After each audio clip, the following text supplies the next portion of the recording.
Divine wave holistic सेंटरमध्ये पुन्हा एकदा आपले खूप खूप स्वागत आहे. आज आपण बघणार आहोत डॉक्टर मिकाऊ उसई आणि रेकी. डॉक्टर मिकाऊ उसई जपानच्या ख्रिश्चन कॉलेजमध्ये डीन होते. एके दिवशी क्लासमध्ये बायबल शिकवत असताना काही विद्यार्थ्यांनी त्यांना प्रश्न केला की येशू ख्रिस्त केवळ हाताच्या स्पर्शाने लोकांचा उपचार करीत असत.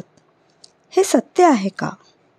तेव्हा डॉक्टर मिकाऊ उसई यांनी हो, हे खरे आहे असे म्हटल्यावर विद्यार्थ्यांनी पुन्हा प्रश्न केला की येशू ख्रिस्तांच्या मते कोणताही मानव या विद्येचा वापर करू शकतो आणि माझ्यापेक्षाही अधिक चांगल्या प्रकारे रोगांवर उपचार करू शकतो.